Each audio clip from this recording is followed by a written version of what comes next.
One night, Lanzu wanted to hire a game companion for Honor of Kings, but she accidentally sent the message to her ex-husband Song Huishen instead. The message read, "I was very satisfied yesterday. Same time tonight. Room is ready, come quickly, and bring an extra person." After sending the message, she happily waited for the gaming god to come online and carry her. Soon after, she heard a knock at the door.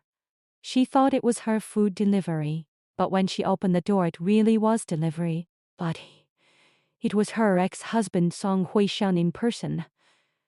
The man pinned her against the wall.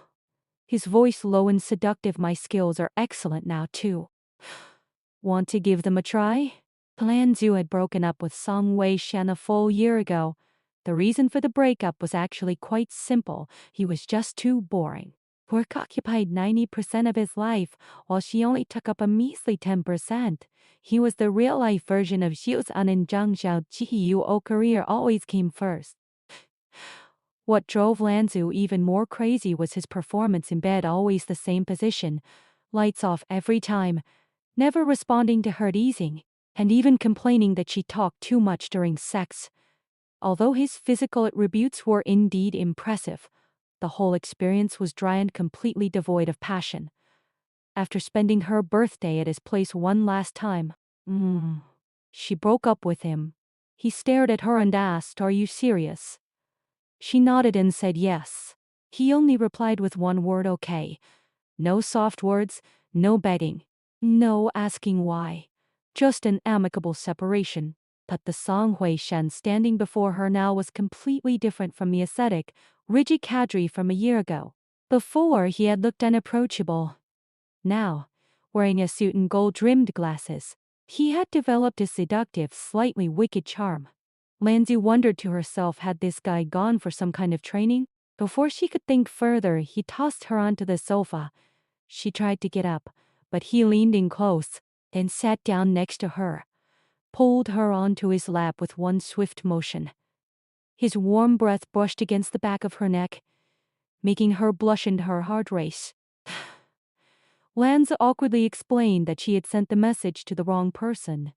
Song Huishan looked down at her, his chin resting on her shoulder, and said, "I saw it.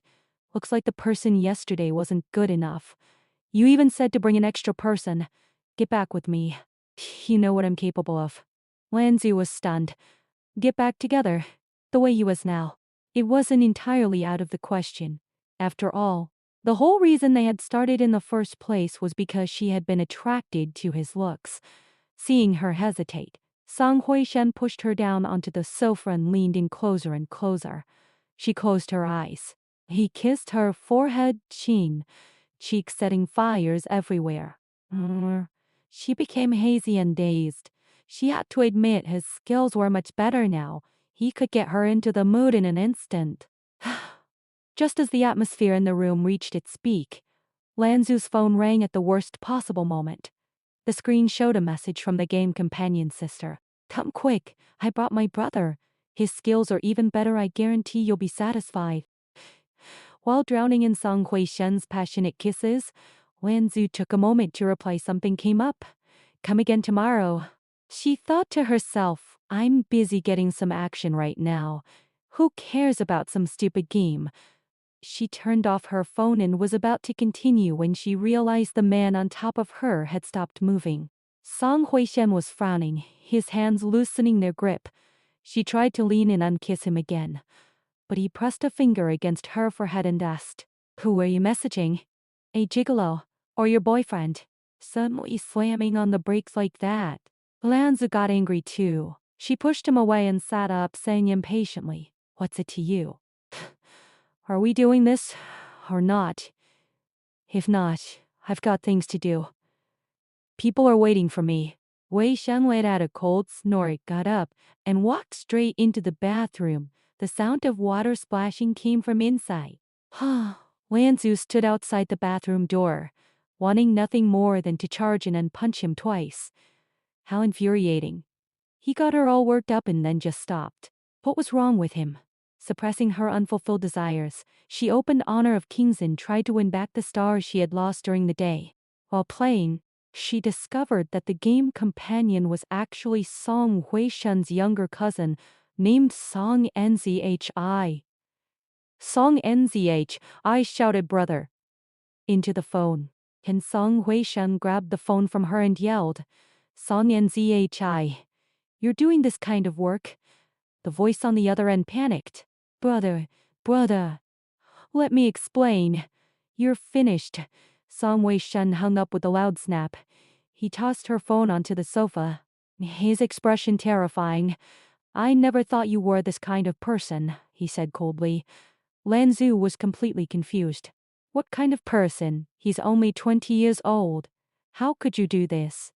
Lan Zhu thought about it. Maybe it was a bit inappropriate, given that she was paying him too little. But then again, she had a low rank. So, carrying her wasn't much trouble for him. It was a mutually agreed arrangement. What was the problem? Song Huishen stared at her, radiating cold anger. This man was so unpredictable. Then it hit Lan Zhu, was he just sexually frustrated? After all, he had seemed like a good guy finally putting himself out there. And while they were kissing, she had been distracted, texting someone else. She would have been angry too. She cleared her throat and tried to console him, but before she could finish, Song Huishen saw that her phone was still buzzing with messages. His expression grew even colder. Let me tell you, Lan Zhu, he said, I'm not that kind of person. You've got me all wrong. Lan Zhu lost her temper too. Ha! Stop pretending to be some virtuous man. Who was the one who showed up on my doorstep bragging about his skills? Song Huishen was rendered speechless. His face turned ashen as he grabbed the doorknob to leave. But just as his foot crossed the threshold, he froze there. At the door stood Song Nzhi, his hand raised to knock frozen in place. Brother, you're really at Sister Lan's place? That was when Lan Zhu learned that Song Nzhi was Song Huishen's cousin. What a small world. Song Huishen mistakenly thought Lan Zhu was messing around with his cousin. Furious, he deleted her from his contacts. When Lan Zhu found out, she was livid. In the middle of the night, she went straight to his apartment. Back when they were together, she used to come here every day. She knew exactly which floor, which units. He could find it with her eyes closed. She pounded on the door until he opened it. Song Huishen was wearing black silk pajamas, the collar hanging loosely off his shoulder. He clearly hadn't expected her and immediately tried to close the door. Lan Zhu quickly wedged her fingers into the gap, wincing in pain. Song Huishen looked down and saw her reddened hand. His expression darkened, but he loosened his grip and stepped aside to let her in. Song Huishen thought she was treating him like a side piece. With a pitiful look on his face, he said, Fine, I'll be the side piece. But you can't tell him. Watching him look so wronged, Lan Zhu wondered if she had gone too far. Song Huishen was such a proud persona researcher at the Institute of Aerospace Science and Technology, a straight-A student since childhood. The next second, he suddenly pulled her into his arms and kissed her fiercely, desperately, with the intensity of someone with nothing left to lose. After a year without intimacy, being attacked like this left Lan Zhu breathless and begging for mercy. He was more intense and passionate than before, but he still didn't like having the lights on. By the moonlight, she could see the deep possessiveness in his eyes. The next morning, Song Huishen was in the kitchen cooking noodles. Morning light streamed in from the balcony, falling on his broad shoulders. It almost looked like they were living a real life together. He turned his head to look at her. Chopsticks in hand, stirring the noodles, Lan Zhu walked over to the kitchen entrance and glanced at the pot tomato and egg noodles. No green onions. She never ate green onions with her noodles. She hadn't expected him to remember. Leaning against the doorframe, she teased him, Oh, Professor Song is cooking noodles for me? She was an expert at teasing this honest man. Song Huishen's hand paused, but he didn't turn around. He just said her name, his ears turning red. Just as they were eating, his female colleague Su Man showed up with breakfast. When Su Man saw Lan Zhu wearing pajamas in his apartment, her expression changed. Every word she said was probing. After Xu Men left, Song Hui Shen drove Lan Zhu home. In the car, Lan Zhu asked him how many relationships he'd had since the breakup. He said, "I already have someone I like." When they arrived at her apartment gate, he handed her the old keys. "You can move back anytime." Lan Zhu didn't take them. She hadn't decided yet whether she wanted to rekindle things. She had been the one to pursue him in the beginning. They had dated for 4 years. She had been attracted to his looks, so she had put the most effort in. But when her feelings weren't reciprocated, she let go. After all, at her age, her family was pressuring her to get married. Being attracted to someone was fine for dating, but marriage required more consideration.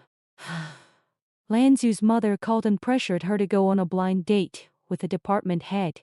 While she was stressing about this, Song Hui Shen messaged her, saying he would help his cousin if she would pretend to be his girlfriend to deal with his mother's nagging about marriage.